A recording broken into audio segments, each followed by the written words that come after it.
अनेक काही नेने धंदा नित्य ध्यातसे गोविंदा काम क्रोध लोभ स्वार्थ अवघा माझा पंढरीनाथ अनेक काही नेने धंदा नित्य ध्यातसे गोविंदा तुका म्हणे एकधानी विठ्ठला मी सेवक अनेक काही नेने धंदा नित्य ध्यातसे गोविंदा विठ्ठल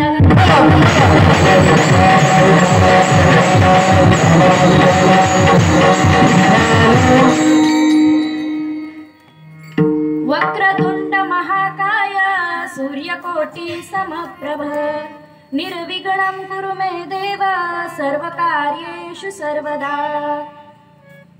गुरुर्ब्रह्मा गुरुर्विष्णु गुरुर्देवो महेश्वरा गुरु साक्षात् परब्रह्म तस्मै श्री गुरवे नमः महायोगपीठे तटे भीमरथ्या वरं पुण्डलिकाय दातु मुनीन्द्रे समागत्य तिष्ठन्तमानन्दकन्दं परब्रह्मलिङ्गं भजे पाण्डुरङ्गा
बाबाजी सद्गुरु दास तुका विठ्ठल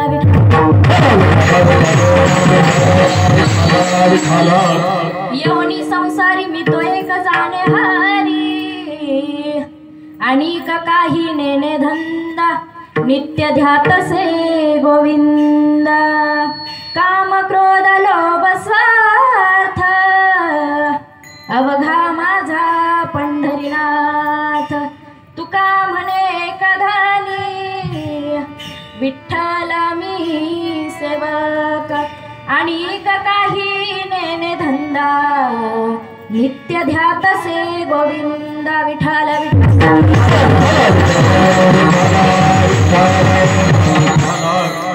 प्रस्तुत प्राप्त स्थळी प्राप्त ठिकाणी कीर्तनरूपी सेवेकरिता निवडलेला अभंग समाज व्यवस्थेनं ज्यांचा माणूस पण नाकारताना शूद्रादिशूद्र म्हणून ज्यांची अवहेलना केली, नवे निवडुंग आणि साबरीच्या कुंपणात किती लोक जन्माला आली आणि किती मेली, त्या अज्ञानाच्या अंधकारातून दूर नेणारे, आपल्याला सर्वांना जीवनाचा सन्मार्ग दाखवणारे जगाचे जगद्गुरु श्री संत श्रेष्ठ वैराग्यमूर्ती संत श्रेष्ठ तुकोबारायांचा 4 चरणाचा अभंग आज सेवेकरता निवडला. विठ्ठल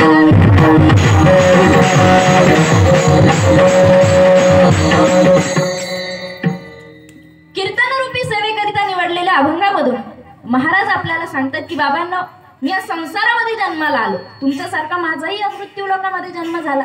मीही या संसारामध्ये जन्माला आलो, पण या संसारामध्ये जन्माला येऊन मी दुसरं तिसरं काही केलं नाही.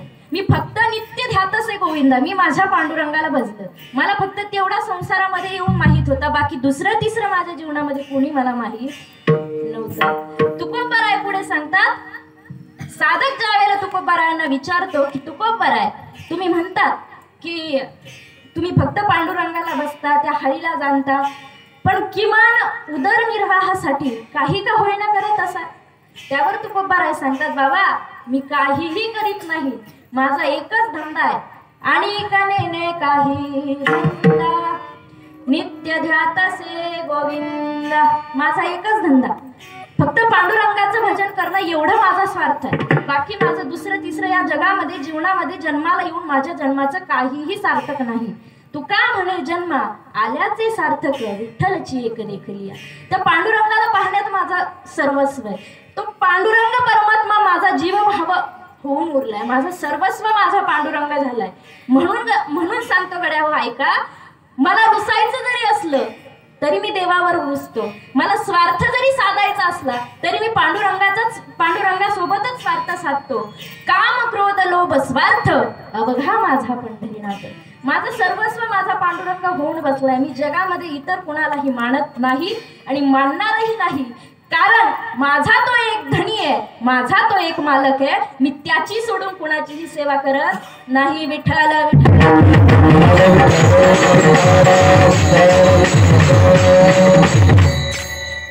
हा झाला अभंगाचा सरळ भावार्थ. पण अभंगाला सुरुवात करण्यापूर्वी अल्पसा हा परिहार द्यायचा, तो म्हणजे असा की सालाबाद याही वर्षी चालू असणारा आपला अखंड हरिनाम सप्ताह वर्ष 62वे, आणि त्या 62व्या वर्षामध्ये माझ्या वाट्याला आलेली तृतीय दिवसाची सेवा. खरं तर गावची सून म्हणून आज आनंद वाटतो. का आनंद वाटतो तर पाहू गेलो तर सुनांना डोक्यावर घेणारे खूप कमी असतात, पण गावाने सून म्हणून मला स्वीकारलंही. त्यात कीर्तनकार म्हणून आज 3ऱ्या दिवसाची सेवा माझ्याकडे आली, म्हणून समस्त ग्रामस्थांचे आभार. त्याचबरोबर आज या ठिकाणी उपस्थित असणारे मारुती महाराज असतील, सर्व गायक वृंदांचे मी आभार मानते. त्याचबरोबर आपले अनुराग दादा असतील, कुबेर दादा असतील, आणि सगळ्यात महत्त्वाचं म्हणजे आपला हा जो काही कार्यक्रम चालू आहे अखंड हरिनाम सप्ताह, तो सर्वांना घर बसल्या मोबाईलवर पाहायला मिळेल. भगवंत यूट्यूब चॅनलचे मालक तेही या ठिकाणी उपस्थित आहेत, त्यांचेही आभार मानते. त्याचबरोबर खरं तर सांगायची आनंदाची गोष्ट दुसरी म्हणजे अशी की आपल्या गावचं वैभव असणारे आदरणीय सुनीलजी महाराज सोनवणे यांचे चिरंजीव आपले अनुराग दादा यांचंही यूट्यूब चॅनल नवीनच ओपन झालंय. त्यामध्ये ते कार्यरत आहेत, पण आपल्या लेकराच्या पाठीशी आपण उभं राहायचं असतं. म्हणून सर्वांचा पाठिंबा त्यांना असो, सर्वांचे आशीर्वाद त्यांच्या पाठीशी असो. पुढे अशीच प्रगती उत्तर अजून मोठी त्यांची यूट्यूबची सेवा व्हावी अशी माझी मनापासून इच्छा. विठ्ठल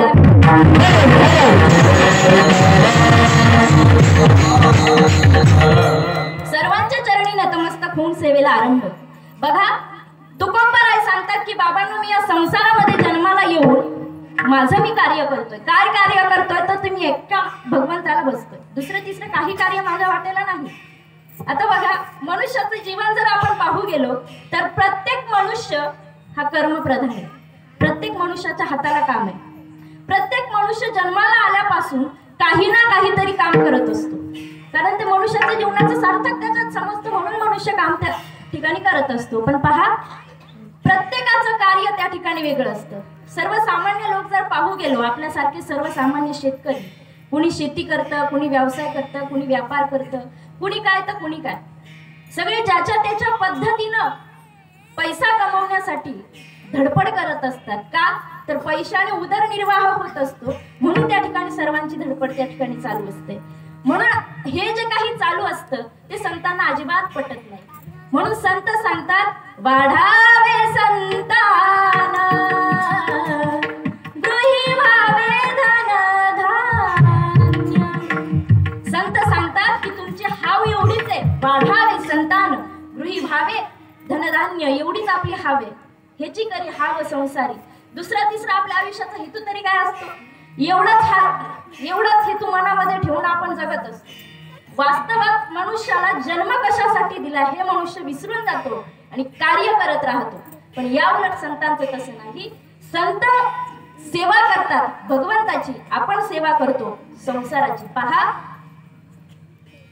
धन कमवताना मला सांगायचंय का, ज्या वेळेला आपण कर्म करत असतो, वाढावे संतान गृही व्हावे धनधान्य, हे ज्या वेळेला आपण करत असतो त्यावेळेला आपल्याकडून ज्या वेळेला संतान वाढलं जातं त्यावेळेला धनधान्य वाढवण्याची गरज असते. आणि ज्या वेळेला धनधान्य वाढवण्याची गरज येते, पैसा आर्थिक मदत ज्या वेळेला कमी पडते त्यावेळेला माणूस काय करतो तर अनिती, सैराचार हे सगळं त्या ठिकाणी वाढून जातं. धर्म अधर्म माणूस त्या ठिकाणी जाणत नाही. मग धर्मानं न वागल्यामुळे होतं काय, सैराचार माजला जातो आणि सैराचार माजला की अधर्म होतो.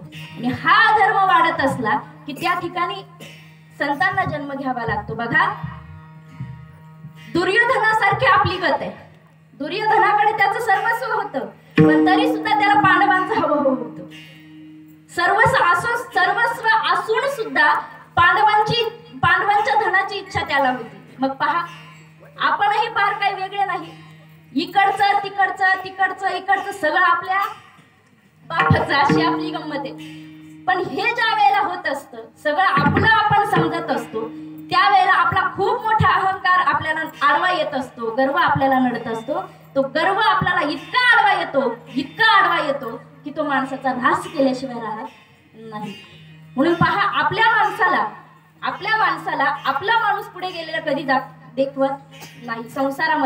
संसाराचं उदाहरण देऊ झालं तर पहा, एके ठिकाणी एक गरीब माणूस होता. त्यानं खूप मेहनतीनं पेढ्याचा व्यापार सुरू केला.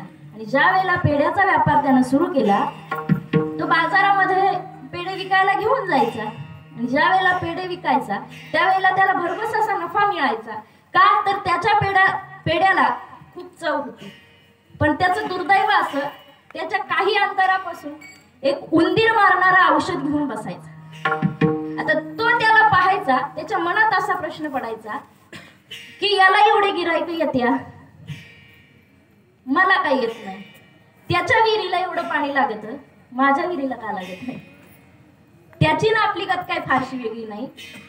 तो असा विचार ज्यावेळेला करत होता, एक दिवस त्यानं ठरवलं की याचा धंदा बसवायचा, याचं उत्पन्नच काही निघू द्यायचं नाही म्हणून. मंगळवारचा दिवस उजाडला, दोघंही बाजारामध्ये जाऊन बसले. पण ज्या वेळेला बाजारामध्ये ते बसले त्यावेळेला पेढेवाला म्हणत होता, पेढे घ्या पेढे, पेढे घ्या पेढे, पेढे घ्या पेढे लई गोडे, पेढे घ्या पेढे लई गोडे. हे ज्या वेळेला त्यानं ऐकलं त्याची तळपायाची आग मस्तकाला जायची. काय करावं सुधरतच नव्हतं. आपल्या माणसाला आपलं सुख कधीच देखवत नाही. याला काय करावं सुधरत नव्हतं. मग त्यानं काय केलं, उंदीर मारण्याचं जो औषध घेऊन बसला होता त्यानं त्याचं सगळं बाजार विस्तार उचललं आणि पेढेवाला जिथं बसलेला होता तिथे जाऊन तो बसला. ज्या वेळेला तिथं जाऊन बसला, हा म्हटला, पेढे घ्या पेढे, पेढे घ्या पेढे लई गोडे, पेढे घ्या पेढे लई गोडे. हा असं म्हटला की हा म्हणायचा, खाल्लं की मरतय. लिंक लागली का? पेढे घ्या पेढे खाल्लं की मरतय, पेढे घ्या पेढे खाल्लं की मरतय, पेढे घ्या पेढे खाल्लं की मरतय.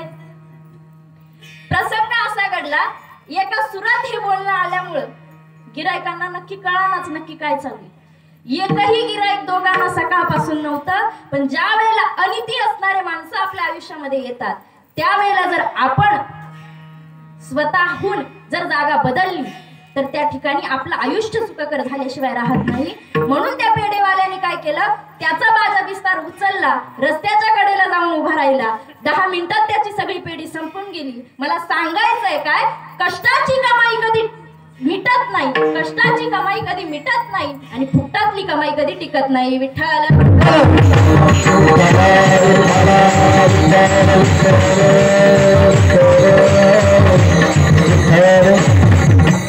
फुकटातली कमाई कधीच टिकत नाही. आणि हा संसार तुम्ही आम्ही जो करतो ना, ज्यांच्यासाठी आपण वाढावे संतान, गृही व्हावे धनधान्य, ही जी सगळी हाव करत असतो, तेच एक दिवस आपल्याला म्हणतात आमच्यासाठी काय केलं. मग या जीवनामध्ये जन्माला येऊन सार्थक तरी काय झालं.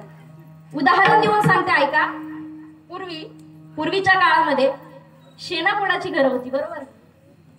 शान शान शान शान आता लिंग लागली. ज्या वेळेला शेणापोडाची घरं सारवायला लागायची, उभ्या भिंती ढवळ्या मातीनं सारवायला लागायच्या आणि खाली ज्या सारवायला लागायचं त्याला काय लागायचं, शान, गावठी भाषेत, बरोबर. शेण सारवायसाठी लागायचं, बरोबर. पण ते शेण ज्या वेळेला स्त्री घ्यायची, त्या शेणामध्ये ओतलं जायचं ते पाणी. त्या पाण्याला ओतल्याच्या नंतर ते सगळं मिश्रण एकत्र करून घर सारवत सारवत सारवत सारवत दारापर्यंत ज्या वेळेला ती यायची, नवे नवे मध्ये जर त्या शेणाचं खराब झालं तर त्याला काय म्हणायचे, चोथा. मग तो चोथा काय करायचा, टोकरीत बाजूला ठेवायचा. ज्या वेळेला सगळं शेण सारवलं जाईल, सगळ्या शेणानं सारवलं जाईल, घर सुरेख दिसेल, त्यावेळेला ते शेणाचा चोथा उचलायचा, उकांड्यावरती न्यायचा आणि त्याच्या गौऱ्या थापायच्या.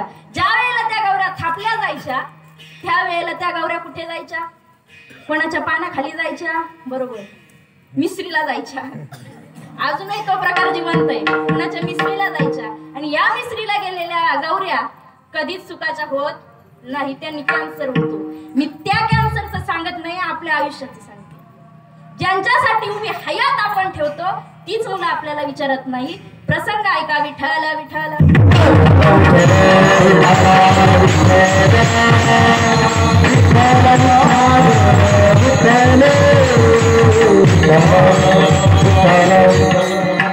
ज्यांच्यासाठी उभी हयात आपण सरवतो, ज्यांच्यासाठी उभी हयात आपण कष्टामध्ये घालवतो, तीच मुलं आपल्याला विचारत नाही. केव्हा, ज्या वेळेला आपलं उतार वय लागतं त्यावेळेला. मग आपली हालत कशी होते माहितीये, बाप गोठ्याचा झाला धनी, माय परसाची राणी.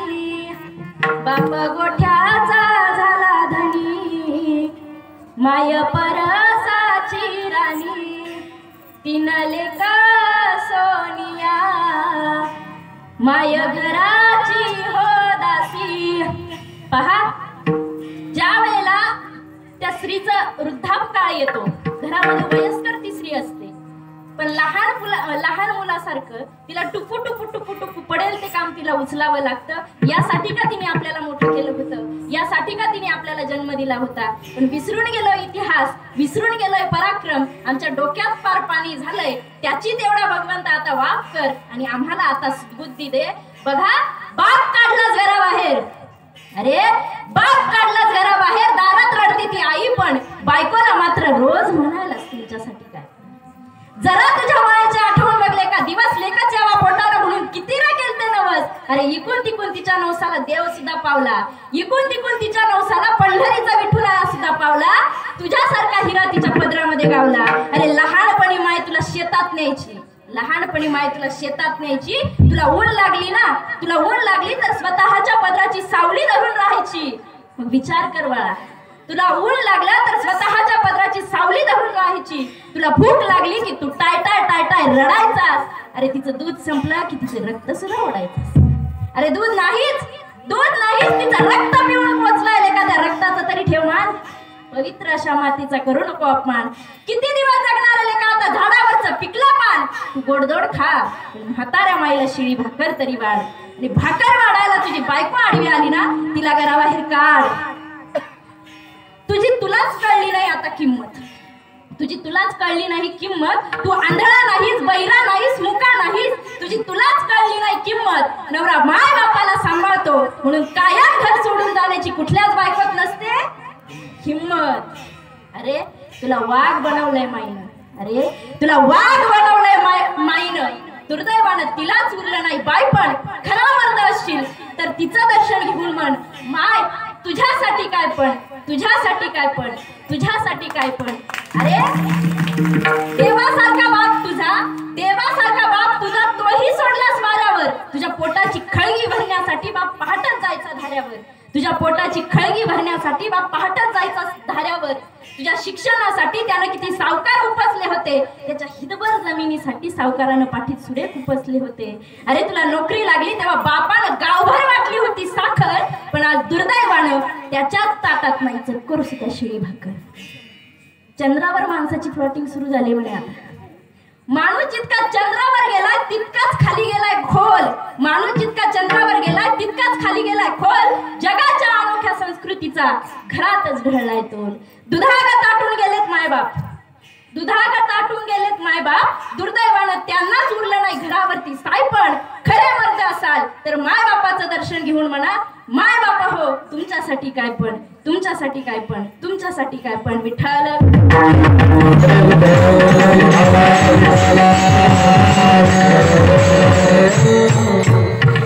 मला सांगायचंय काय, हे एवढं सांगितलं याचा अर्थ असा नाही की मुलं सोडून द्या. बरं, संतती पाहिजे, त्याशिवाय धर्मही वाढणार नाही आणि अधर्मही आपल्याला काय ते समजणार नाही. म्हणून संततीही पाहिजे, पण संतती त्या ठिकाणी चांगली पाहिजे. जर संतती चांगली नसेल तर घरादाराचा नाश झाल्याशिवाय राहत नाही. म्हणून पहा, मला सांगायचंय काय, संसार करू नका असे संत सांगत नाही, मीही सांगत नाही. संतांनीही सांगितलं, सुखे करावा संसार, संसार करावा असोनी संसारी जिव्हा वेगू करी, वेदशास्त्र उभारी बाई असे संसार करावा. पण संसार करत असताना कोंबडीचं पिलू पाहिलं का? कोंबडी कोंबडी सगळ्यांच्या घरी आहे. ती कोंबडी ज्या वेळेला घरामध्ये अंगणामध्ये फिरत असते तिच्या पिलांच्या मागे मागे, एक पिलू इकडं तर दुसरं पिलू तिकडं तर तिसरं पिलू तिकडं, बरोबर बरोबर का? आता या पिलांच्या मागे फिरत असताना ती अंगणामध्ये इतके खड्डे करून ठेवते, सगळ्या अंगणाला थिगळं देऊन मोकळी होती ती. एवढी थिगळं ती अंगणाला देऊन बसते. मग मला सांगायचंय काय, संसार करा, पण ती कोंबडी जसं उकरत बसते तसा संसार उकरत बसू नका. संसार आपलं होतं काय, गाडी माझी माडी माझी सगळं माझं, गाडी माझी माडी माझी सगळं माझं, इथं येण्या काही नाही, इथं येण्या काही नाही, इथं सगळं यमाचं आहे, आपलं काहीच नाही. पण तरी सुद्धा आपल्याला वाटतं की हे माझं ते माझं, आपलं काहीच नाही इथं. म्हणून तुकोबाराय सांगतात, बाबांनो पांडुरंगाचं स्मरण करा, त्यांचं भजन करा. विठ्ठल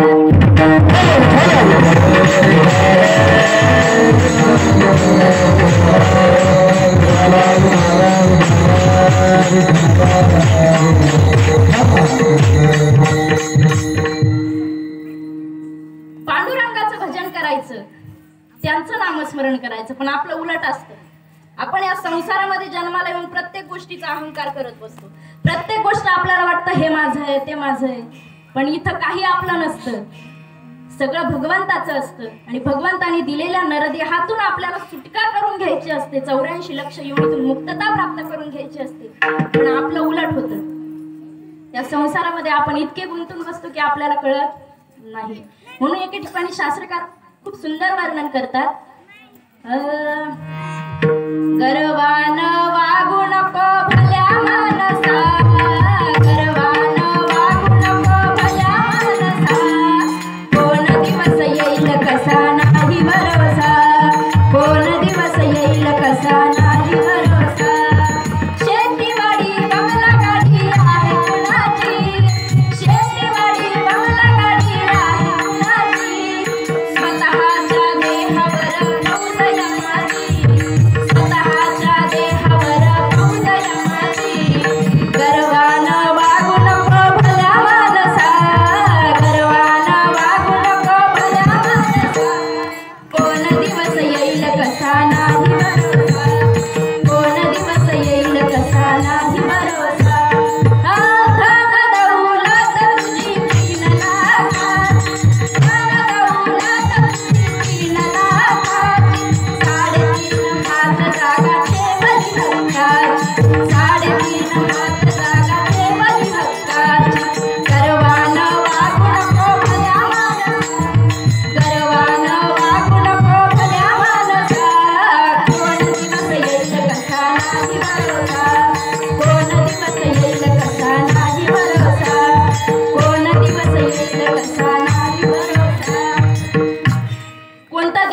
संसारामध्ये जन्माला येऊन कसा निघल सांगता येत नाही. कोणी पाहिलंय? सगळेजण एका ठिकाणी कीर्तनाला जमलोय. आत्ता या ठिकाणी कीर्तनाला जमलोय, पण कोणता दिवस कसा येईल सांगता येत नाही ना. जाताना ते एखादं मी म्हणत नाही, उगाच उद्या एखाद्याचं कळलं तर तीच म्हटली म्हणजे उद्या माझ्या घरी भांडण, त्यापेक्षा नको. कसा कोणता दिवस उगवेल ते सांगता येत नाही. म्हणून गर्व तरी कोणत्या गोष्टीचा करायचा?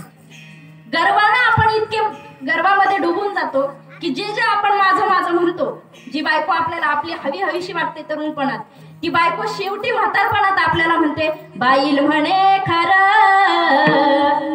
मरता तरी बरे, बाईल म्हणे खरं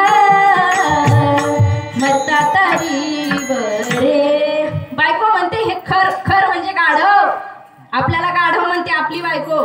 आता आठवलं म्हणून सांगते, एका पुरुषाची बायको रुसून माहेरी गेली. बरेच दिवस झाले ती काही येतच नव्हती, पण याने एकच ठेका धरला, रोज तिला फोन करायचा. बरं का, रोज तिला फोन करायचा. अगं बाई माझं चुकलं, आता तरी ये, तुझ्या पाया पडतो पण आता तरी ये. ती म्हणाली तुम्ही माझं डोकं जरी फोडून घेतलं माझ्या समोर तरी सुद्धा मी येणार नाही. असतात ना अशा काही, तुम्ही माझ्या समोर डोकं जरी फोडून घेतलं तरी मी येणार नाही, तुम्ही काहीही करा मी येणारच नाही. परत याने दुसऱ्या तिसऱ्या दिवशी फोन केला. रागात होता तोही, सासूबाई रागात होती, पण मुलगी बाहेर गेलेली होती. तिनं तो फोन उचलला, ते सासूबाईने तो फोन उचलला.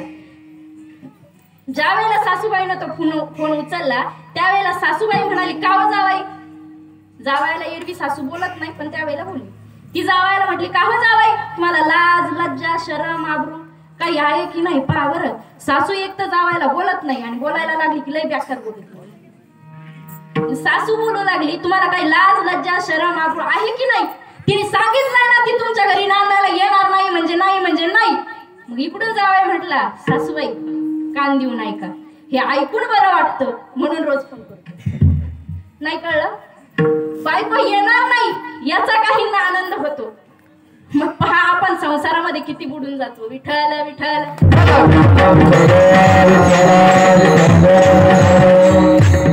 मग हा संसार करण्यापेक्षा जन्माला येऊन भगवंताचा संसार केलेला कधीही चांगला. मला सांगायचंय काय, ज्या जन्मामध्ये भगवंताने आपल्याला घातलंय तो मनुष्य देह आहे. हा देह कुणालाही भेटत नाही आणि हा भेटला तर कळत नाही, कळला तर त्या मनुष्याला उलगडत नाही आणि ज्याला उलगडला तो मोक्षपदाला गेल्याशिवाय राहत नाही. म्हणून पहा मला सांगायचंय काय, ज्याला संसारामध्ये जन्माला येऊन परमार्थाचा मार्ग सापडला त्यालाच भगवंताच्या जवळ जाण्याचा मार्ग सापडला. अन्यथा सगळे या संसारामध्ये गुरफटू येईल. एकाचही या ठिकाणी खरं काही राहिलेलं नाही. म्हणून तुकोबाराय सांगतात बाबांनो, ज्या संसारासाठी तुम्ही करता तो संसार मिथ्या आहे. हे सगळं मला कळून चुकलं होतं, हे सगळं कळून चुकलं म्हणून मग मी विचार केला हे सगळं करत बसण्यापेक्षा हे सगळं बाजूला ठेवायचं आणि काय करायचं, अभंगाचं प्रथम चरण.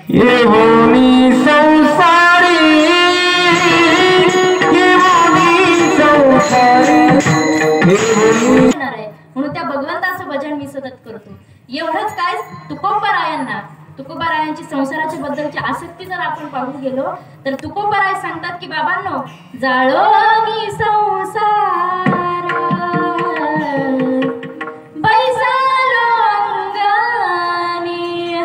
मी माझा संसार जाळून टाकलाय, केव्हाच तुळशीपत्र त्याच्यावरती ठेवलंय आणि तुळशीपत्र त्याच्यावरती ठेवून मी माझ्या भगवंताचं नामस्मरण करतोय. एवढंच काय, आम्ही सदैव सुडके जाऊ पुढती भिके उतरी घरे राखली. तुकोबाराय सांगतात की आमच्या संसाराची अशी अवस्था आहे, पण आम्ही ज्या संसारामध्ये गुरफटत जातो आणि त्यामुळे आम्हाला असं होतं की भगवंताचं स्मरणच राहत नाही.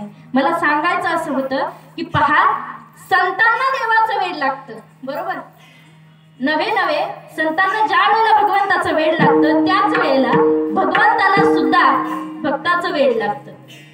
सांग रखुमाबाई तुझ्या विठ्ठलाला, तुझ्या विठ्ठलाने माझा नामा वेडा केला, तुझ्या विठ्ठलाने माझा नामा वेडा केला. नामदेव महाराज त्या भक्तीमध्ये वेडे झाले होते. नवे अखिल संत मांदियाळी वेडी झाली होती. नागबाबांनी तर भारूड लिहिलं, वेडी म्हणता मला, वेडी म्हणता मला, वेडी म्हणता मला.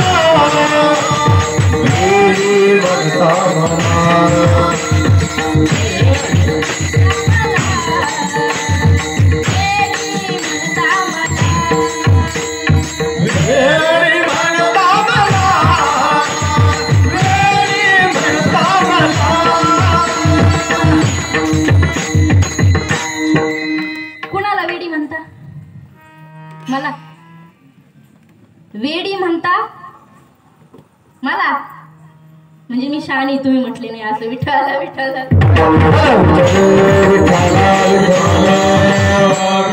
नाथबाबांनी भारूड लिहिलं, वेडी म्हणता मला का हो वेडी म्हणता मला. मी तर शाणी आहे, भगवंताच्या भक्तीमध्ये आले म्हणून तुम्ही मला वेडी म्हणता. अहो तुमची गत अशी आहे, शेजीचे उसने आणते मागाया आली तर भांडत बसते, अशी आपली गंमत आहे. बरोबर, शेजारणीचं उसनं आणायला आपल्याला गोड लागतं, पण द्यायला प्रत्येक जण कुथत असते. तुमचं काय माझं काय, माझ्यावर घेतलं की गोड वाटतं म्हणून तुमच्यात मी सुद्धा. तुमचं काय माझं काय सारखं, उसनं घ्यायला गोड लागतं पण द्यायला गोड लागत नाही. मी घेऊ जाणे पण देऊ न जाणे, तुकोबराईस त्या शेजारणीचं सांगत नाही आपलं सांगतात. देह हा आणीला उसना, देहा पाचाचा आणीला उसना. देह पाचाचा आहे, उसना आपल्याला भेटलाय, पण तो उसना देह ज्या वेळेला द्यायची वेळ येते त्यावेळेला तो देह आपल्याला नको नको नको नको वाटतो द्यायला. असं का होतं, तर ही माया संसाराची आपल्याला सोडत नाही म्हणून आपल्याला तो देह त्या ठिकाणी दिवशी वाटत नाही. विठ्ठल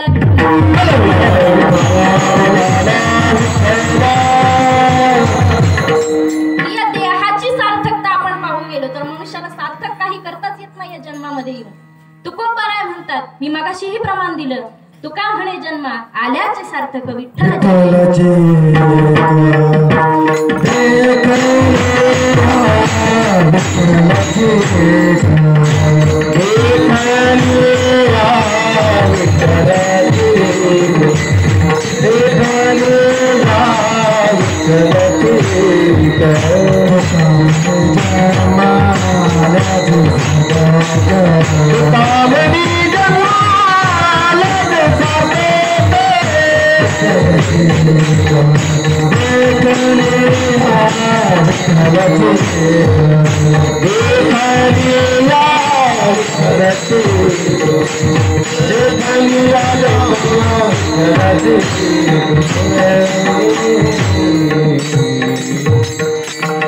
आपल्या देहाचं आपल्या जीवाचं संसारामध्ये जन्माला येऊन सार्थक त्या पंढरीच्या विठुरायामध्ये, पण हे आपल्याला कळत नाही. संतांची संसाराबद्दलची व्याख्या जर पाहू गेलो तर संत संसाराला कधीच शून्य किंमत देतात, संसाराला ते मानतच नाही.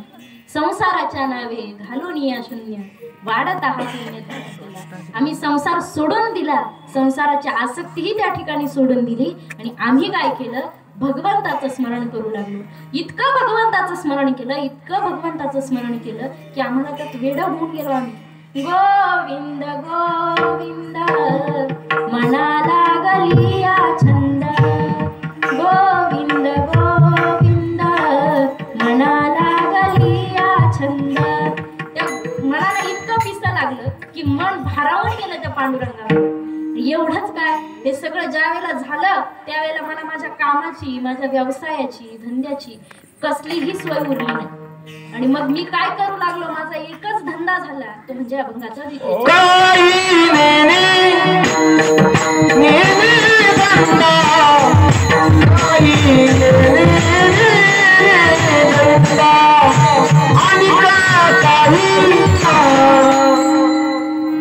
अनेक काही नेने धंदा नित्य ध्यातसे गोविंद. माझा एकच धंदा होऊन बसलाय, उठायचं भगवंताचं स्मरण करायचं. शिंका आणि खोकला ही तुकाची वेळ वाया गेला, नाहीतर अखंड तुकोबरायांचं भजन त्या ठिकाणी चालू होतं. संत आपल्याला जागी करू करू थकतात. तुकोबराय सांगतात की बाबांनो, तुका म्हणे यावी ना दगड बरे देवा. तुकोबराय सांगतात की तुमच्यापेक्षा दगड बरे. किमान दगडाला छनीनं मारलं, घडवलं तर त्याला देवत्व प्राप्त होतं. पण बऱ्याच जणांसमोर संतांनी डोकं आपटून आपटून सांगितलं तरी संत ऐकत नाही. नाथबाबा वर्णन करतात, नाथबाबा सांगतात की बाबांनो, तुम्हाला हे जर कळत नसेल तर काय खरंय, हे जरी नाही कळलं तरी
दुसरा येईल सरते शेवटी बा काळ बांधून नेईल एका जनार्दरी आमचे काय बा जाईल.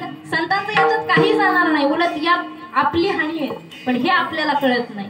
आणि हे आपल्याला कळत नाही म्हणून संत सांगतात की बाबांनो आता तरी भजन करा, आता तरी जागे व्हा. भजन कोणतं करा? भगवंताचं करा. कोणत्या भगवंताचं करा? विठोबा रखुमाई.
येवणी संसारी मी तो एक जाणे हरी आणि काही नेणे धंदा नित्य ध्यातसे गोविंदा. काम क्रोध लोभ स्वार्थ अवघा माझा पंढरीनाथ. पहा तुकोबाराय सांगतात की बाबांनो मी जन्माला येऊन हेच केले, तुम्हीही हेच करा.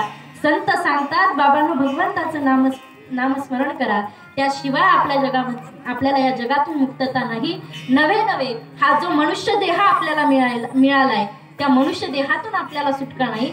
तुम्ही म्हणाल मनुष्य देहातून सुटका पाहिजे तरी कुणाला? कारण जन्माला आलेल्या प्रत्येक माणसाला मरावं वाटत नाही. पण तुकोबाराय एके ठिकाणी खूप सुंदर सांगतात, उपजली या काळ उपजली या बाळ त्याची वाटप आहे. उपजली या बाळ त्याची वाटप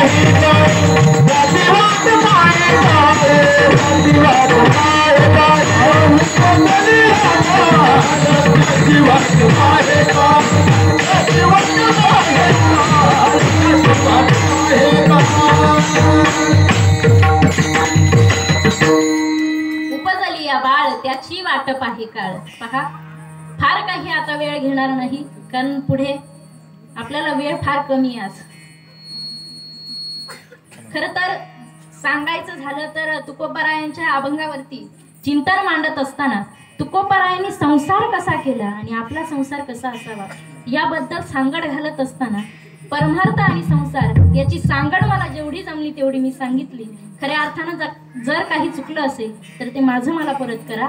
मला सांगायचं हे होतं की ज्या जन्मामध्ये आम्ही आलोय तो जन्म या देहातून मुक्ती करण्यासाठी, पण ते आपल्याला जमत नाही. जर ते आपल्याला जमत नसेल तर किमान धर्मानं माणसानं वागलं पाहिजे, नीतीनं माणसानं वागलं पाहिजे, सैराचार माणसानं थांबवला पाहिजे. आज जर आपण पाहू गेलो तर माणसाचा इतका सैराचार वाढलाय की आपल्याला इतके अन्याय अत्याचार वाढले गेले की आपल्याला ते अन्याय अत्याचार करत असताना समोर कोण आहे, समोर किती वर्षाची आहे, समोर किती वर्षाची चिमुरडी आहे हे सुद्धा आपल्या लक्षात येत नाही.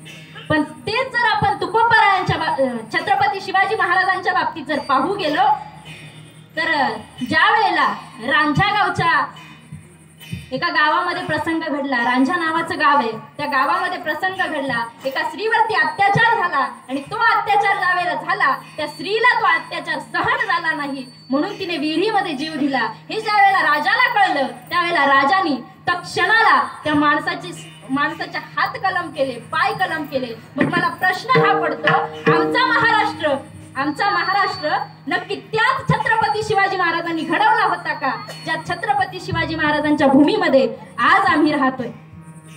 आम्हाला एवढीशी मुलगी सुद्धा कळत नाही की वृद्ध म्हातारी सुद्धा कळत नाही, एवढी आमची कामवासना जागी झाली. काय बाळकडू दिलं होतं राजांनी आणि काय आम्ही वागतोय? खरंच आपला हा महाराष्ट्र होता?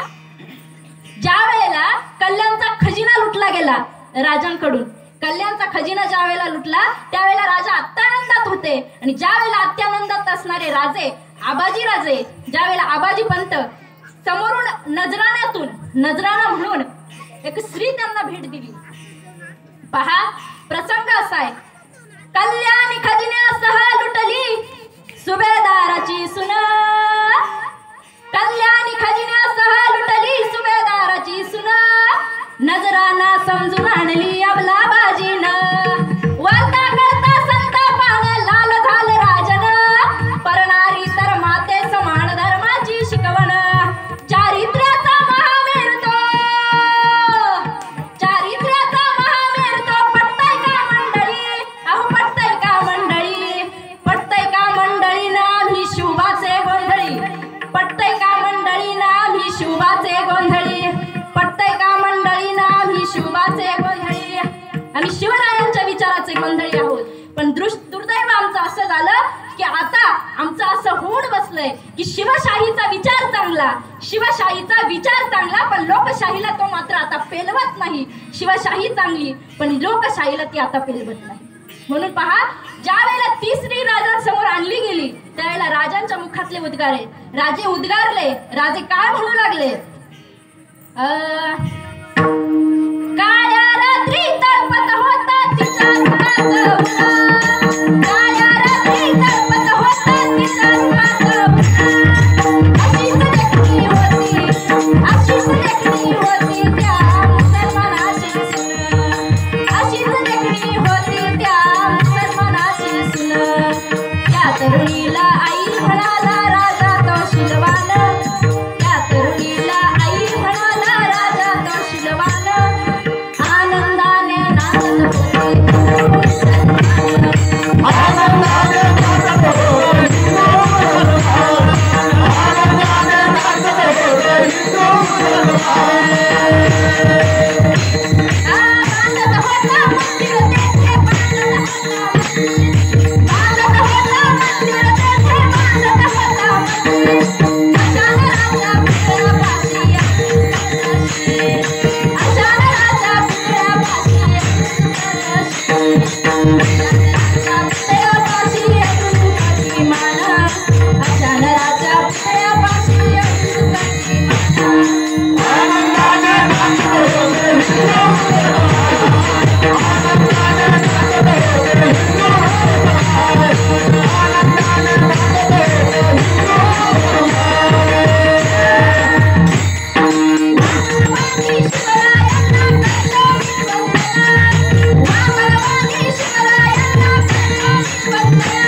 होता, पण आता आमचा महाराष्ट्र इतका वेगळा वागतोय, इतका वेडा झालाय की धर्म अधर्म नीती अनिती हे त्याला काही कळतच नाही. शिवरायांचं बाळकडू त्याला कधी समजेल काय? शिवरायांचं बाळकडू त्याला कधी समजेल काय? आणि आजचा तरुण पुन्हा शिवरायांचा मावळा कधी होईल काय? बघा, कधीच आपल्या राजांच्या शब्दाला मान देऊन लढणारी झुरणारी मावळी कुठं आणि आपण कुठं? राजांचे फोटो गाडीला लावून आपण हिंडतो, पण त्याची तितकी पवित्रता आपल्याकडून राखली जाते का हे आपण पाहिलं पाहिजे. राजांचे संस्कार जपणं फार महत्वाचं, राजांचे विचार जपणं फार महत्वाचं. कारण एके ठिकाणी सांगतात असं, इतिहासाचे अवजड ओझे पाठीशी न वागावे, करुण पदस्थल त्याचे भविष्य त्यावर आपले वाचावे. भविष्य जर आपल्याला घडवायचं असेल तर शिवराय डोक्यात नाही, मनात नाही, हृदयात नाही, तर शिवरायांचे विचार आपल्या अंगीकारून आपल्याला हा महाराष्ट्र घडवावा लागेल. म्हणून पहा, हर हर महादेव नावाची नौबत पुन्हा जडेल काय? पहा, हर हर महादेव नावाची नौबत पुन्हा जडेल काय? शिवरायांचं सपान पुन्हा आता महाराष्ट्राला पडेल. मर्द आता जिथं आहे पिऊन थोडा खंबा, मर्द आता जिथं आहे पिऊन थोडा खंबा, मरणालाही लाजवेल असा उरला नाहीये संबा. किती यातना झाल्या होत्या, नख काढली, अंगाला मीठ चोळलं गेलं, 40 दिवस मरण यातना सोसल्या, पण तरी सुद्धा धर्मासाठी टिकून राहिले. धर्म बदलला नाही. मरायची वेळ आली तरी धर्म कधी बदलला नाही. आज आम्ही कसे वागतोय? खरंच आम्ही राजांचे मावळे आहोत का? म्हणून म्हटलं, हर हर महादेव नावाची नौबत पुन्हा जडेल काय? स्वराज्याला शिवरायांचं सपान पुन्हा पडेल काय? मर्द आता जिथं आहे पिऊन थोडा खंबा, मरणालाही लाजवेल असा उरला नाहीये संबा. त्या शिवशंभूच्या गळ्यातील ताई ताता तरुण होईल का? त्या शिवशंभूच्या गळ्यातील ताई ताता तरुण होईल का? आणि शिवरायांचं सपान पुन्हा महाराष्ट्राला पडेल काय?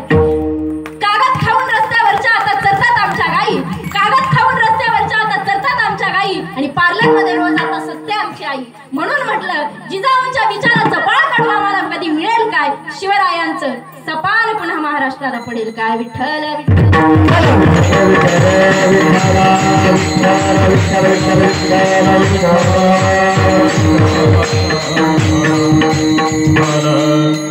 मला यातून एवढंच सांगायचं होतं की राजांनी आपल्याला ज्या सवयी, जे विचार घालून दिले होते, ते विचार आम्ही कुठेतरी विसरत चाललो. ते विचार जपणं आज काळाची गरज आहे.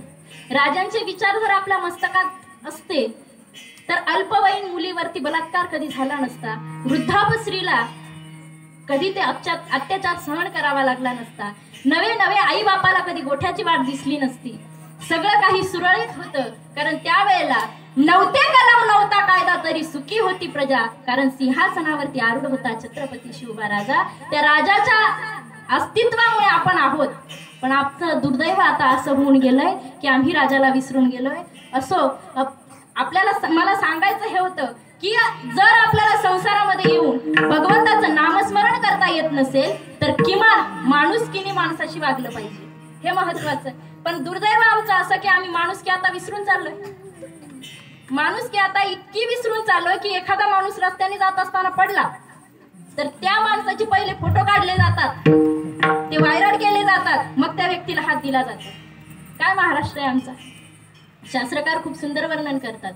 देख तेरे संसार की हालत क्या हो गई भगवान, देख तेरे संसार की हालत क्या हो गई भगवान, कितना बदल गया इंसान, कितना बदल गया इंसान. अरे सूरज न बदला, चांद न बदला, न बदला रे आसमान, कितना बदल गया इंसान, कितना बदल गया इंसान, कितना बदल गया इंसान. माणूस आता बदलत चाललाय. आमचा महाराष्ट्र जर खऱ्या अर्थानं आम्ही पाहू गेलो तर जिथं चपला दुकानात पटतंय का पहा, चपला दुकानात आणि भाजीपाला रस्त्यावर विकला जातो, अशा महाराष्ट्रामध्ये आम्ही राहतो. विचार करा आमचा महाराष्ट्र किती श्रेष्ठ आहे. आमचा महाराष्ट्र इतका प्रामाणिक आहे, आमचा भारत देश इतका प्रामाणिक आहे की एका पहिल्या दिवशी जर पाणपोईला ग्लास लावला तर तो मोकळा असतो, दुसऱ्या दिवशी ग्लास दुसरा लावलेला असतो पण तो साखळीने बांधलेला असतो. इतका महाराष्ट्र आमचा प्रामाणिक आहे. म्हणून धर्मानं जगा, नीतीनं वागा, आणि अनीती जर कुठे होत असेल तर ती किमान डोळ्यानं थांबवा. फार काही आपल्याला करता येत नाही, म्हणून आपल्याला परमार्थही करता येत नसेल तरी चालेल, भगवंताचं नामस्मरण करता येत नसेल तरी चालेल, मी तर सांगेल करूच नका. तुम्ही म्हणाल बाई एवढ्या वेळ कीर्तनात सांगितलं का भगवंताचं भजन करा आणि बाईचं काय डोकं बिकं फिरलं की काय? डोकं नाही फिरलं. जनसेवा हीच ईश्वर सेवा आणि गोमातेची सेवा हीच भगवंताची सेवा. पण दुर्दैव आमचं असं होत चाललं की गोठ्यातली गाई घरातली आई आम्हाला कधी आता जपता येत नाही. एके ठिकाणी गोमातेबद्दल वर्णन आलंय. गोमातेची विनंती ऐका ऐका सर्वजण. कसायापासून गाई वाचवा ऐका माझं म्हणणं. कसायापासून गाई वाचवा ऐका माझं म्हणणं. मुंबईचा व्यापारी आम्हाला डब्यामध्ये भरतो. मुंबईचा व्यापारी आम्हाला डब्यामध्ये भरतो. कोणालाही तानबुकयाची पर्वा तो ना करतो. कोणालाही तानबुकयाची पर्वा तो ना करतो. कुठे गेले ते शिवराया कुठे गेले जिजाई. विकू नका गायक साया आजपासूनी. विकू नका गायक साया आजपासूनी. विठ्ठल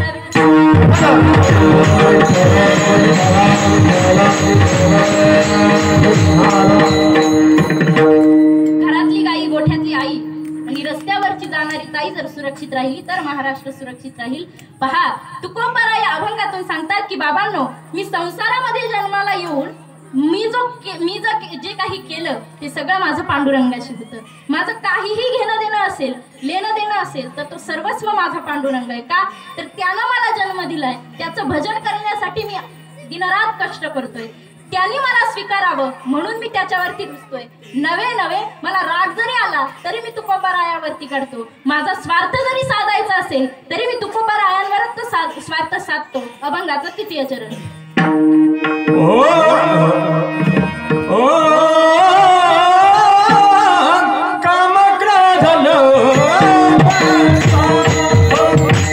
एक धनी विठ्ठल मी सेवक. येवणी संसारी मी तो एक जाणे हरी. अनेक काही नेणे धंदा नित्य ध्यातसे गोविंदा. काम क्रोध लोभ स्वार्थ बघा माझा पंढरीनाथ. तुका म्हणे एक धनी विठ्ठल मी सेवक. निवडलेल्या अभंगावरती जशी भगवंताने बुद्धी दिली त्या बुद्धीप्रमाणे माऊली महावैष्णव ज्ञानोबाराय यांच्या कृपा आशीर्वादानं पटली रुचली स्फुरली तशी सेवा मी तुमच्या समोर ठेवली. खरं तर तुकोबारायांबद्दल सांगायचं झालं तर आता वेळ आपल्याकडे नाहीये. तुकोबारायांबद्दल इतकी माहिती आपल्याला तुकोबाराय माहिती कुठपर्यंत आहे माहिती का? त्यांना 2 बायका होत्या. त्यांचा मूल दुष्काळामध्ये मेलं. आईही अन्न करता मिली. बायकोही अन्न करता मिली. एवढं आपल्याला माहिती. बाकी आपल्याला तुकोबाराय माहिती नाही. पण तुकोबाराय जगापेक्षा पुरून उडतात एवढी तुकोबाराय. तुका केवढा तुका आकाशा एवढा एवढी तुकोबारायांची उंची. आणि खरं सांगायचं तुकोबारायांच्या जीवनामधलं सगळ्यात महत्वाचं भाग जर पाहू गेलो तर तुकोबारायांची पत्नी आवली. तिच्याबद्दल आपण बोलू नये. उगाच आपण म्हणतो आवली फटकळ तोंडाची होती, जगाला काही सांगत होती. पण प्रामाणिकपणानं सांगा, जिथं स्त्री नवऱ्यानं चांगली साडी घेतली नाही म्हणून रुसून बसते त्या ठिकाणी त्यावेळच्या आवली तुकोबारायांकडे काय मागणी करत होत्या तर त्यांची मागणी जर आपण पाहू गेलो तर किमान संसारामध्ये लक्ष द्यावं एवढीच त्यांची मागणी होती.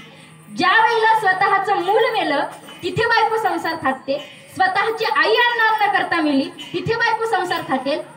नवे सावकारकी असताना सगळं दान करून टाकलं तिथं बाईनं संसार थाटावा. या उलट आणखी आमची परिस्थिती पाहू गेलो, दिवाळीला चांगली साडी घेतली नाही म्हणून माहेरी गेल्याच्या नंतर 10 दिवस न येणाऱ्या स्त्रिया आम्ही आता पाहिजे. तुकोबारायांची बायको कुठं आणि आम्ही कुठं. म्हणून आवली मातेबद्दल आपण बोलू नये. ज्यांचा अधिकार तेवढा आहे तेवढ्या अधिकारानं आपण त्यांना वागवलं पाहिजे. असो झालेली सेवा भगवंताच्या चरणी समर्पित करण्यापूर्वी तुम्हा सर्व श्रोतेजनांचे आभार मानते. खऱ्या अर्थानं आज या ठिकाणी कीर्तनरूपी सेवेकरता उपलब्ध असणारे मारुती महाराज कदम, आपले मोहन महाराज सिनारे, संभाजी महाराज असतील, त्याचबरोबर आपले ज्ञानदेव महाराज असतील, पेटी मास्तर असतील आणि सगळ्यात महत्वाचं म्हणजे आपल्याला आज वादक म्हणून लाभले, केवळ प्रेमापोटी आज ते आपल्या या ठिकाणी उपलब्ध झाले.